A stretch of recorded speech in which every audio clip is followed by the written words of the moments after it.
This video demonstrates the general assembly instructions for the NordicTrack incline trainer type of fitness equipment.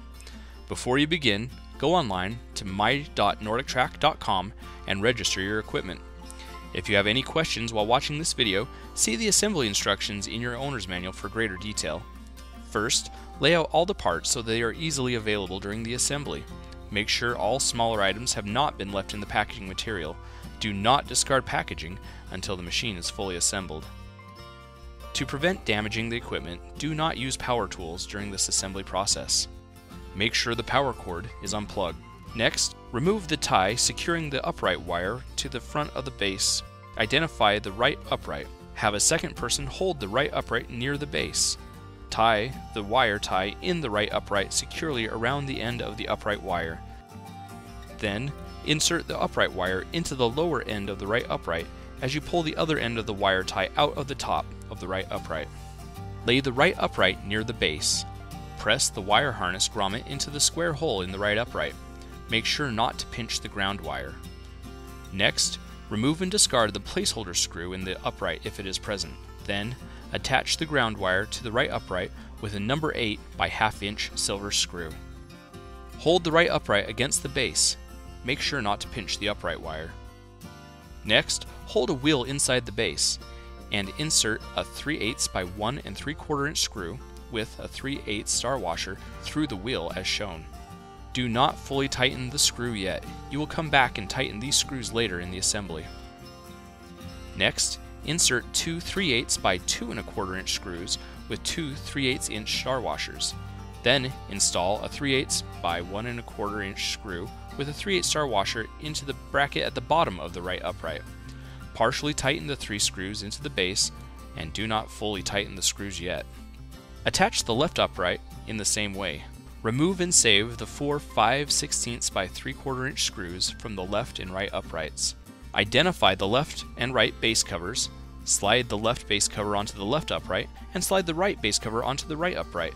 Do not press the base covers into place yet.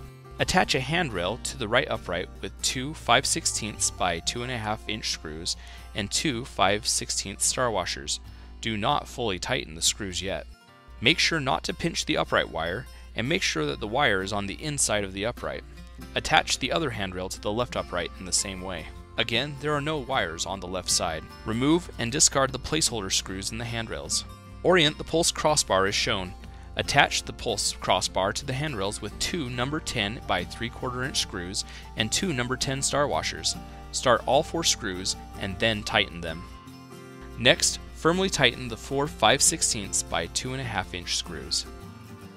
Set the console assembly face down onto a smooth surface to avoid scratching the console assembly. Remove and save the 4 1/4 inch by 1/2 inch screws. Hold the console assembly near the pulse crossbar. Connect the pulse wires.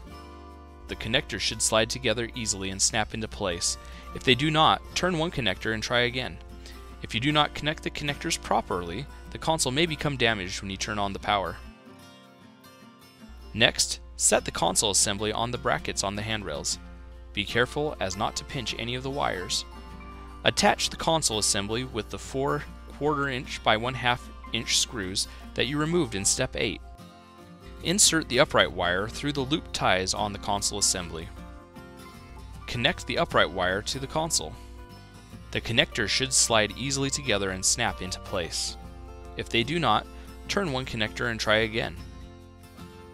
Tighten 2 number 8 by 1 inch pan head screws into the bottom of the console assembly in the location shown. Identify the right and left trays. Attach the trays to the console base with 8 number 8 by 1/2 inch screws. To avoid damaging the console base, do not over-tighten the screws. Carefully slide the upright crossbar between the left and right uprights. Attach the upright crossbar with the 4 5/16 and 3/4 inch screws that you removed in step 5 and 4 5/16 star washers. Start all 4 screws and then tighten them. Identify the right handrail cover. Set the right handrail cover onto the right handrail. Start 2 number 8 by 3/4 inch truss head screws into the bottom of the handrail cover. Do not fully tighten the screws. Next, Slide the right handrail cover forward until it rests against the console assembly, then tighten the two No. 8 by 3/4 inch truss head screws. Be careful not to over-tighten the truss head screws that may cause damage to the handrails. Attach the right bottom handrail cover with two No. 8 by 3/4 inch truss head screws. Attach the left handrail cover and the left bottom handrail cover in the same way. Raise the frame to the upright position. Have a second person hold the frame while you complete these steps. Remove the two 5/16 by 3/4 inch screws from the latch crossbar. Orient the latch crossbar as shown. Make sure that this side toward belt sticker is facing the treadmill. Attach the latch crossbar to the brackets on the frame with two 5/16 by 3/4 inch screws that you just removed and two 5/16 star washers. Remove the 5/16 inch nut and the 5/16 inch by 1 3/4 inch bolt from the bracket and the base. Next, orient the storage latch as shown. Attach the lower end of the storage latch to the bracket on the base with the 5/16 inch by 1 3/4 inch bolt and the 5/16 inch nut. Then, raise the storage latch to a vertical position and remove the tie. Remove the 5/16 inch nut from the 5/16 by 2 1/4 inch bolt from the bracket on the latch crossbar. Align the upper end of the storage latch with the bracket on the latch crossbar and insert the bolt through the bracket and the storage latch. This will push out a spacer from the other end. Discard this spacer. Next, tighten the 5/16 inch nut onto the bolt.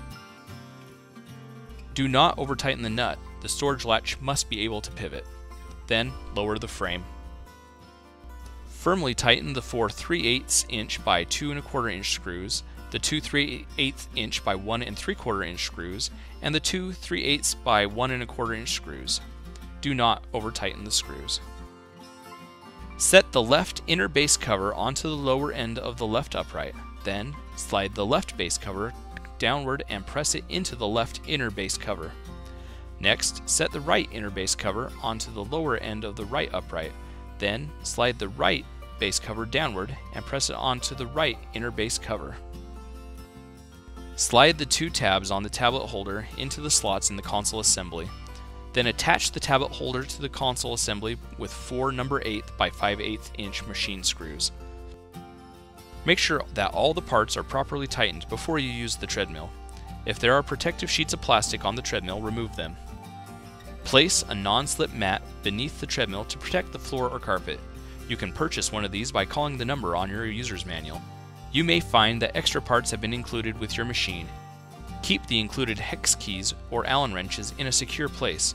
One of them is used to adjust the walking belt, a maintenance task that you should perform regularly. You can find instructions for adjusting your walking belt in your user's manual and can watch our video, Adjusting the Walking Belt, on this website. Refer to your user's manual for additional instructions on how to move, use, and maintain your treadmill.